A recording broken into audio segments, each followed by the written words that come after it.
Orchestre philharmonique de Lorraine. Ça fait très très longtemps que vous vouliez jouer avec un orchestre philharmonique. Ma première question est très simple. Quel effet ça vous fait de retrouver un orchestre? Je suis tout content parce que c'est ma vie, ça. Et on m'a jamais aidé sur ce plan-là, quoi.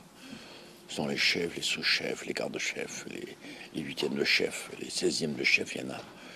Même les 32e de chef qui n'admettent pas que moi je puisse diriger un orchestre. Alors, je peux rien faire. Je les emmerde, mais c'est comme ça. Je suis chocolat, comme on dit. Et cet orchestre philharmonique, on m'a demandé.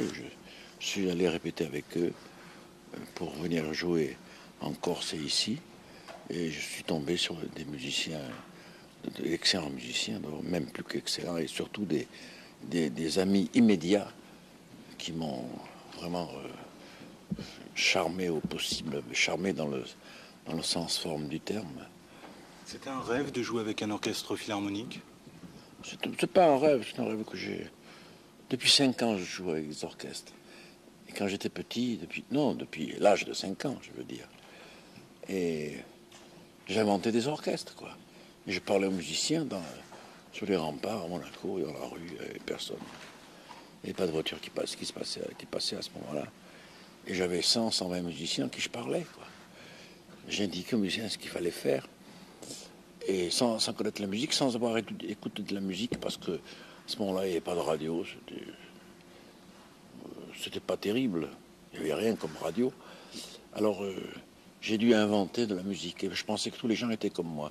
Le jour où je me suis aperçu que j'étais en dehors des gens, que je me suis caché, j'ai eu honte. J'ai eu honte. Jusqu'à l'âge de 20 ans, je ne vais plus parler de musique à personne. Voilà, ça c'est mon problème à moi, qui ne regarde pas les gens. Je vous le dis parce qu'on m'avait posé la question, j'ai l'occasion de le raconter. Mais c'est une tragédie pour moi, terrible. Vous savez, une tragédie qui se passe entre l'âge de 8 ans et de 15 ans, c'est abominable. Qu'est-ce que ça apporte en plus de jouer avec un orchestre? Je sais pas, moi, vous savez, quand je dirige un orchestre, je suis un peu comme le métronome, celui qui bat la mesure. Et alors je leur dis, je vais tâcher de vous faire jouer ce qui n'est pas écrit. Voilà. Aujourd'hui, vous avez 75 ans, je crois. Vous avez des chansons magnifiques derrière vous, des chansons qui ont fait date, des chansons qui resteront. Vous avez une carrière fabuleuse. Vous avez 75 ans. Vous êtes infatigable. Vous n'avez pas envie de souffler aujourd'hui? Ça fait 3 fois. Alors, tout à l'heure, il y a un copain à vous qui a dit le chiffre 75 ans. Vous venez de le dire 2 fois. Vraisemblablement, ça doit compter, ça, pour les journalistes, pour les gens qui vous interrogent. Alors, quel âge tu as? Moi, vous savez, j'ai 10 ans et 100 000 ans. Voilà, c'est ça. Si je n'avais pas 10 ans, je ne ferais pas ce que je fais. Il n'y a pas de moment donc où vous avez envie d'arrêter. Jusqu'à quand vous allez chanter? Ben, je sais pas, un jour je vais mourir. Hein. Alors on parlera de moi, on ira à l'enterrement, on prend des photos, on repassera des films où j'étais à la télévision, pas beaucoup parce que j'essaye de ne pas faire trop de télévision. Et voilà, quoi. La mort, vous dites dans une de vos chansons, ne chantez pas la mort. C'est pas moi qui l'ai dit, c'est Jean-Roger Cossimon. Moi, j'ai fait la musique, ne chantez pas la mort. Moi, je la chanterai assez facilement parce que j'ai eu l'occasion non pas de la rencontrer, mais de l'entendre. Je dis ça parce que c'est vrai, j'ai une chanson qui s'appelle La mort, que je ne chantais pas en public. Je la chante depuis quelque temps parce que il y a 2 ans, j'ai reçu un coup de l'année dernière, je ne me souviens pas, un coup de téléphone à la maison. Moi, je ne réponds jamais au téléphone parce que je n'aime pas ça. Mais quand je suis seul, je réponds parce qu'on demande des gens de chez moi, peut-être, ma femme, mes enfants, tout ça. Mes enfants qui sont grands, qui ont déjà des téléphones. Oh, ils téléphonent beaucoup. Hein. Oh là là, terrible. Ils s'assoient et ils n'en finissent plus. Ça, j'ai jamais compris pourquoi. Moi, je ne peux pas supporter le téléphone. Je dis ce qu'il faut dire quand j'ai besoin de le dire, et puis voilà. Alors, j'entends une sonnerie, je vais décrocher. C'était une voix de femme. Alors, je dis, allô, madame? Alors, oui, monsieur Ferré? Je dis, oui, oui. Je suis la mort, monsieur. J'aime beaucoup ce que vous faites. Et j'ai eu le temps de lui répondre, et moi aussi, madame. C'est une blague, vraisemblablement, mais je n'ai pas eu après la confirmation de quoi que ce soit, quoi. Alors je chante cette chanson qui s'appelle La mort. Aujourd'hui, c'est vrai que maintenant, à chaque fois qu'on vous interviewe, et surtout après le décès d'Yves Montand, On vous parle de la mort, on vous parle de votre départ. Ça vous énerve? Je ne comprends pas qu'on parle de la mort, qu'on me parle à moi, depuis le décès de Yves Montand. Moi, j'ai connu Yves Montand. Il est mort dans des conditions plutôt tragiques et bêtes, quoi, je trouve. Et ça m'a fait de la peine quand il est mort. Parce que, bon, s'il n'était pas mort, on ne parlerait pas de la mort. Hein? Vous avez compris? Voilà. Moi, qu'est-ce que vous voulez que je vous dise? Un jour, on mourrait comme vous. Et puis, nous ferons un autre siècle quelque part, dans une autre planète, où on repartira vers quoi? Vous avez l'impression aujourd'hui d'avoir le même enthousiasme, la même passion quand vous chantez, quand vous dirigez un orchestre il y a 10 ans, il y a 15 ans, il y a 20 ans? Oui, ça, il n'y a pas de problème. Vous savez pourquoi? Parce que je n'aime pas beaucoup ça. Et quand je le fais bien parce que je suis honnête et je connais bien mon métier. Et ça, c'est une chose terrible, ça. Je n'ai jamais aimé trop. Hein. C'est la raison pour laquelle je suis bien en place et que je n'ai aucun problème. Aujourd'hui à Marseille, 2 représentations, 2 spectacles avec cet orchestre philharmonique de Lorraine. J'allais dire seulement 2. Pourquoi? Probablement parce que tous les Marseillais ne vont pas à la musique, ils vont au football, etc. C'est plein. Oui, d'accord, mais c'est pas plein de football ici. Le théâtre aussi est plein ce soir. Oui, je sais, oui. Ça fait plaisir, vous savez, moi j'ai un ami ici, c'est la raison pour laquelle je viens, c'est Richard Martin. Depuis que je le connais, je viens ici et c'est fantastique parce que il y a entre nous des rapports de fraternité et encore le mot n'est pas assez fort. Il me téléphone, t'entends, tu viens? Je dis ouais, on ne signe pas de contrat, rien du tout. Hein. Voilà. C'est rare ça, de ne pas signer de contrat. Parce que moi je n'ai pas d'agent. Ouais. Oui, j'ai un petit agent, c'est ma femme. Je défends bien. Mais enfin, elle est gentille, elle est honnête. Et avec Richard, si j'avais été chanter 2 ou 3 fois à Marseille, je me souviens, avec des hommes d'affaires, de théâtre.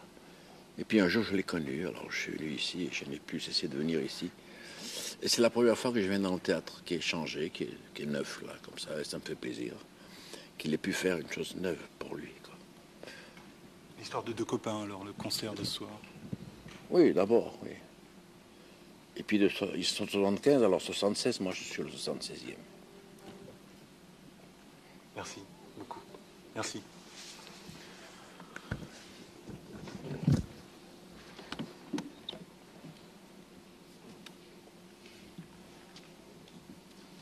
Alors, Caro.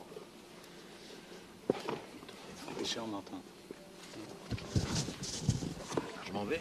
Non, c'est vous qui veut faire une photo. C'est mon camarade qui veut faire une photo avec toi. Bonjour. Bonjour.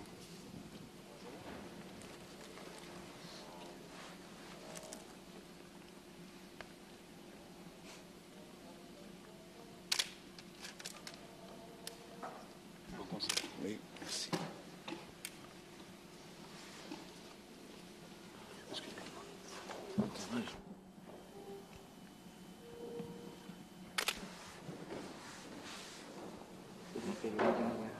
La dernière. Pour la route. J'y vais. Parfait.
Le quatrième, il est en retard.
Jean-Marie, sois un peu.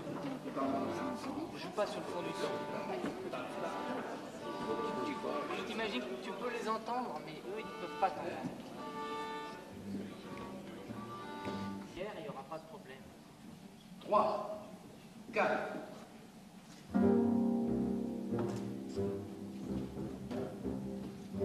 Ah, ça va.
4.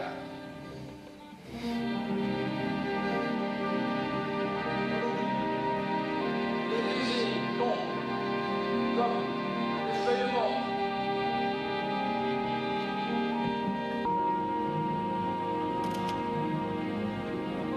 À la une de ce matin, il y a 2 loups, sans queue ni tête.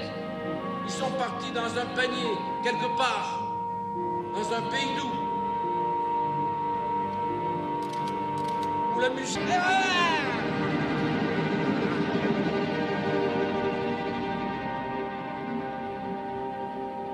B.